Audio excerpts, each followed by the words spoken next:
Welcome to Chasing Truth. We have a great show. I got up this morning and I was looking through the news headlines and I came across these. They're just blowing up on the news right now in terms of the religious section of news headlines. This is from the Washington Times, December 11th. That was yesterday. It says this, quote, Pope Francis poised to redo translation of Lord's Prayer, unquote. And then I read under the ChristianHeadlines.com, December 12th, Pope Francis to approve new wording of the Lord's Prayer. Now, this is creating quite a stir because, after all, the Lord's Prayer is one of the oldest prayers that we have in Christianity and certainly widespread and popular. And so to begin to look at maybe changing the wording of that prayer as a prayer, he's not talking about changing the Greek text or the biblical text, but rather the prayer itself as prayed by Catholics, and actually that would impact the entire Christian world. But the idea of changing that, modifying that, that's creating quite a firestorm of controversy. Let me explain why. In every major translation, all the major translations of the Lord's Prayer, as found in Matthew chapter 6, they state as a prayer to the Father in heaven, do not lead us into temptation. Now, here's the historical challenge with this text. It's theological, it's philosophical, and it's pastoral in terms of the challenge. What kind of father leads or carries his child into temptations of sin? You know, it just doesn't fit theologically with what we know about God, even what we know as parents. Who would lead their child into a place of being tempted to sin? And then again, isn't that Satan's domain? Isn't he the tempter? This whole idea of praying, lead us not into temptation, must be wrong, because it gives us the idea that God would actually lead one of his children into a temptation, whereas that child would sin. James 1:13 states, let no one say when he is tempted, I'm being tempted by God. For God cannot be tempted by evil, and he himself does not tempt anyone. That's pretty straight up. God doesn't tempt anyone.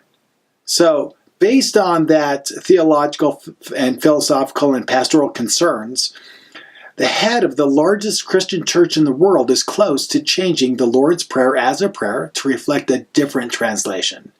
Instead of, lead us not into temptation, the Pope is proposing something like, abandon us not when in temptation. In other words, do not leave us alone when we are in temptation. Spanish translations of the Bibles already translate this passage as, do not let us fall into temptation, which is really radically different than lead us not into temptation. And then we have the French translations of the Bible that already have, don't leave me to fall into temptation. Again, changing this idea that God would actively lead us into temptation. It rather states, don't leave me to fall into temptation. Now, this may solve the theological and philosophical and pastoral concerns. However, it does create problems with what the biblical text actually is saying. All the standard Greek English dictionaries concur. The word lead us into, this word means to bring in or cause to enter. In other words, this translation, lead us not into temptation, is accurate. It's actually stating that. It's actually saying, God, please don't actively bring me into this place of temptation. That's important for us to understand. The text is an appeal to God. Please don't bring me into this place of temptation where I would fall away from you. It implies that he can, and that at times he does.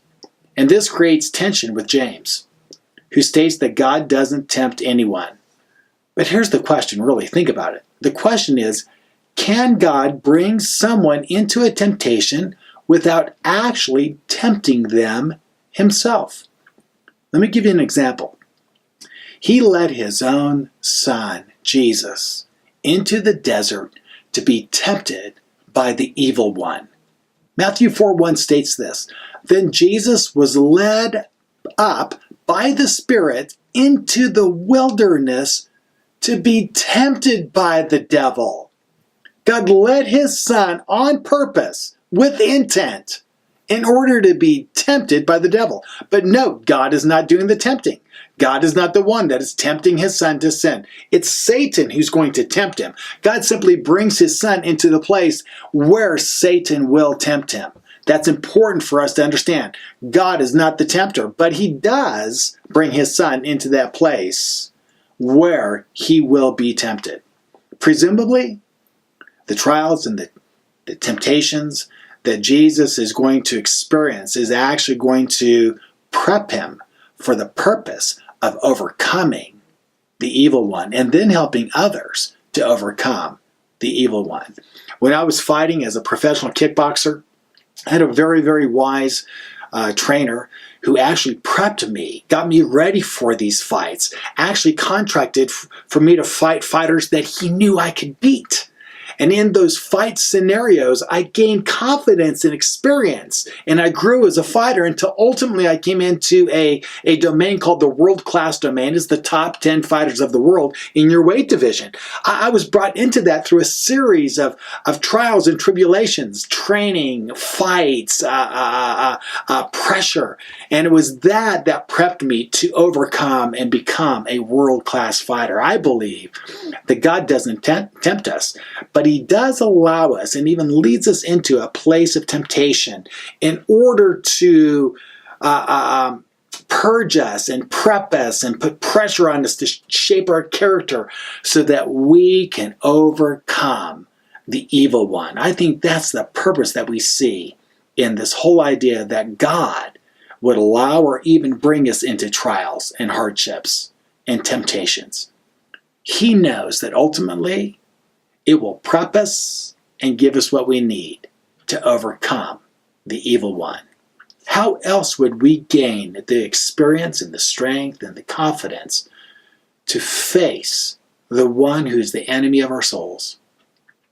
Maybe the prayer that the Lord gave us means something like this: Father, lead us not into temptation, abandoning us to fall and be destroyed by the evil one, but rather keep us from those types of temptations, for we are your children.